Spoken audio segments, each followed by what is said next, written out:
મારું નામ મનહરદાસ બેહરીદાસ રામાનંદી સાધુ, લાખણકાના રહેવાસી. અને મારે બજરંગદાસ બાપા દાદા થાય, મારા બાપુના કાકા. અને મારા બા હજી જીવે છે અને 102 વર્ષની ઉંમર છે. ગોદાવરીબેન બેહરીદાસ અને મારો દીકરો રામદાસ મનહરદાસ મારી બાજુમાં છે. આ હનુમાનજીની સ્થાપના અમારા વડવાએ કરેલી. ઓછામાં ઓછા 350 વર્ષ થયેલા. અને બાપા આ હનુમાનજીની પૂજા કરતા. અને એના બાપુ હીરાદાસ બાપુ, એના બાપુ લક્ષ્મણદાસ બાપુ. આ લક્ષ્મણદાસ બાપુએ આ હનુમાનજી સ્થાપના કરેલી. અમારા બારોટના ચોપડામાં આ લખાણ હતું. આ શરમ પાદુકા છે બાપાની, અને એ પાદુકા બગડાને આવેલી બાપા દેવથી એ વખતે. અને શરમ પાદુકા, એક લોટો, બાપુના ફૂલ, અને અહીંયા બાપાની હનુમાનજીની સાનિધ્યમાં એમની સ્થાપના કરેલી છે. આજથી લગભગ 42 થી 43 વર્ષ ઇતિહાસ. બાપાનો ઇતિહાસ રાજસ્થાનની અંદર મેવાડની અંદર મેવાસા ગામ, ત્યાંથી આરતીદાસ બાપુ અહીંયા આવેલા. અહીંયા એટલે વલભીપુર. બાપુ વલભીપુર રોકાણેલા. પછી એને થોડુંક સિટી હતું એવું ફાવ્યું એટલે અહીંયા લાખણકા આવ્યા. આરતીદાસ બાપુના દીકરા લક્ષ્મણદાસ બાપુ, અને લક્ષ્મણદાસ બાપુના દીકરા હીરાદાસ બાપુ, અને હીરાદાસ બાપુના દીકરા બજરંગદાસ બાપુ. અને બાપાનો ઇતિહાસ, બાપાએ આ જગ્યાએ બધું અહીં રહેલા. અને એ સમયની અંદર અમારે આપણે અયોધ્યાથી જમાયત આવી એ લાખણકા. અને જમાયતમાં 10-15 સાધુ હતા. અને અહીં રોકાણા, ગામની પાદર અઠવાડિયું રોકાણા. પછી એને એમ થયું કે બાપુની પાસે જાતા આવી. અને એ વખતે હીરાદાસ બાપુ આ ગામના મુખી હતા. અને સીતારામ બાપુ આવી અને કીધું બાપુને કે બાપુ ભેટ પૂજા અમે લેવા આવ્યા છીએ, પણ તમે તો સાધુ છો, એમ આપણી પાસે શું લેવાનું હોય, પણ એક તમે વચન આપો એમ તો એક વસ્તુ તમારી પાસે માગું. એટલે આરતીદાસ બાપુને એમ થયું કે આ 1 રૂપિયો માગશે, જમાત આવી છે. અને એ વખતે તો નિયો 2 મિયાની 5 પૈસાની કિંમત હતી. એટલે બાપુ કે તમે 100 કરો. એ કે વાલા પણ એમાં હું 100 કરો, તું આ પણ તો માગું. એટલે પછી આરતી હીરાદાસ બાપુએ કીધું કે આપીશ, માગો. એટલે કીધું કે તારા 2 છોકરા છે, એમાંથી મને નાનો બાળક આવે એમ મારા ખેડામાં લઈ જાવ છે. અને એ વખતે અમારા રામાનંદી સાધુ સમાજમાં એક છોકરો લઈ જતા હતા ખેડાની અંદર. અને એ વખતે આરતીદાસ બાપુ હાના કરતા હતા, પણ શિવકુરબા બાવડું પકડી બાપાને કે લઈ જાઓ, અમારે ક્યાં વેચવો છે, અમારે તો કે સાધુ બનાવો છે ને એમ કહીને આ હીરાદાસ બાપુએ ના પાડતા છતાં શિવકુરબાએ સીતારામ બાપાને બાવડું પકડીને આપ્યા. અને એ વખતે બાપુની ઉંમર 16 વર્ષની હતી, 16 વર્ષની. અને ત્યાંથી પછી બાપુ અયોધ્યા લઈ ગયા સીતારામ બાપુ. અને અયોધ્યાથી જમાત હાથી લઈને ફરતા અલ્હાબાદ ગયા. અલ્હાબાદે બાપાને 16 વર્ષની ઉંમર, બાપાને દીક્ષા આપી. અને એ વખતે બાપાનું નામ ભક્તિરામ હતું. અને ત્યાર પછી દીક્ષા આપી એટલે બાપાનું નામ પછી કીધું હાથીવાલા કે તારું બજરંગ નામ, એટલે બાપાનું નામ બજરંગ. અને નાથી પછી બાપા અયોધ્યા લઈ ગયા. અને અયોધ્યા બાપા 12 થી 14 વર્ષ રહ્યા અખેરામાં, ખાક ચોકની અંદર મારે રખેરો છે. અને પછી સીતારામ બાપુએ કીધું કે વાલા બજરંગ તક, હા કે તું એક કુટુંબ યાત્રા કરી, કુટુંબ યાત્રા. જો તારે પરિપૂર્ણ થવું હોય તો તું મા પાસે ભિક્ષા લઈ આય. કારણ કે એ સમયની અંદર હું તું ગોપીચંદ છે, ભરતરી છે, મા કંઈ ભિક્ષા લાવતા. અને એ સમયની અંદર બાપા 32ની ઉંમરમાં એ લાખણકા આવેલા. અને લાખણકા આવી અને માડીને કીધું કે મારો ગુરુનો આદેશ છે, હું ભિક્ષા લેવા આવ્યો છું, મા મને ભિક્ષા આપે એમ. તે વખતે બાપાએ લાખણકા આવેલા. અને 1 મહિનો એ રોકાણા. અને સામે શિવ મંદિર છે, ત્યાં ધોણી તાપતા બાપા. અને ગામના લોકો જે એના ભાઈબંધ દોસ્તાર હતા છોકરાઓ, એ બાપાને નવરાવતા.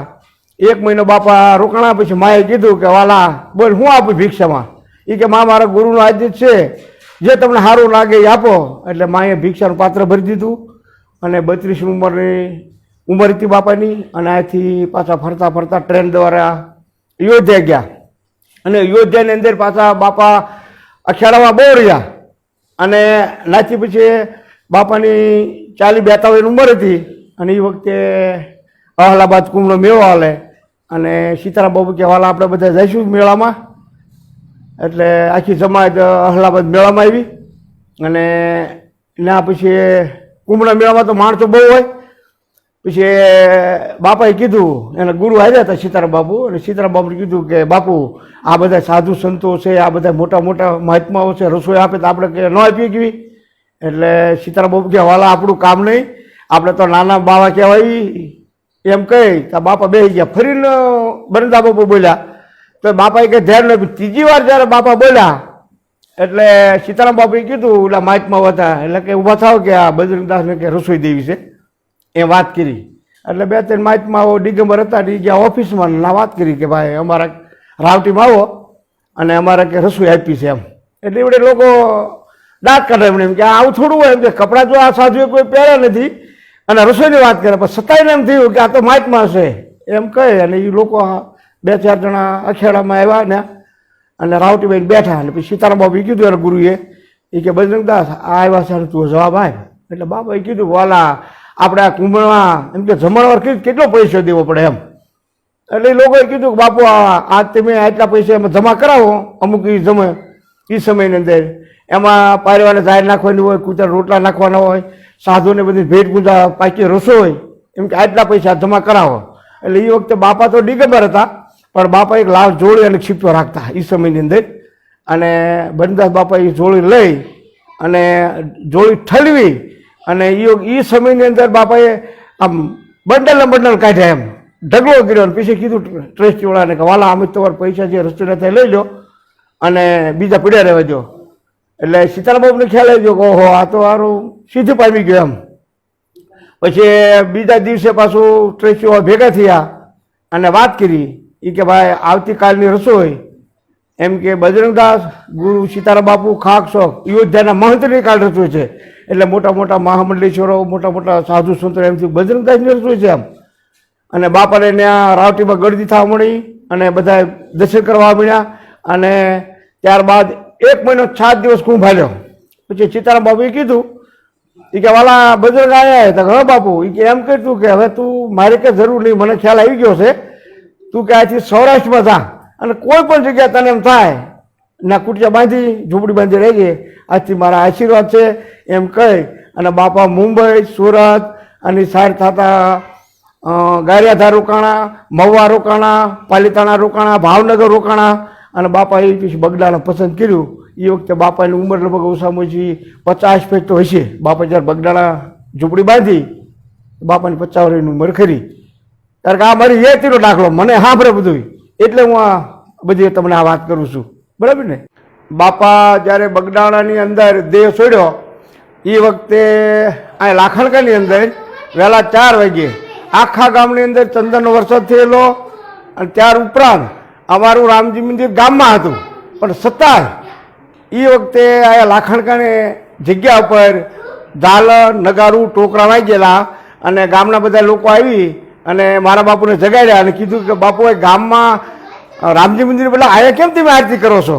એટલે આવું અમને ભાત થયેલો. આ જે જગ્યાએ ઊભો છું અત્યારે નવું બાંધકામ છે પણ જૂનું બાંધકામ હતું આજથી 2 વર્ષ પહેલાં મેં કાઢ્યું હતું.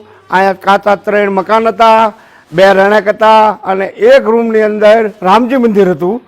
એ રામજી મંદિર અને રામજીની પૂજા લક્ષ્મણદાસ બાપુ કરતા અને લક્ષ્મણદાસ બાપુ બોલેલા કે મારો રામ સૂનો છે એટલે હનુમાન વગેરે સૂનો ને એમ કરી અને લક્ષ્મણદાસ બાપુએ આ હનુમાનજી સ્થાપના અહીંયા કરેલી. અહીંયા રામેશ્વર મહાદેવનું મંદિર છે. બાપા બાળપણમાં એ રહેતા એ વખતે આ રામેશ્વરની પૂજા બાપા કરતા.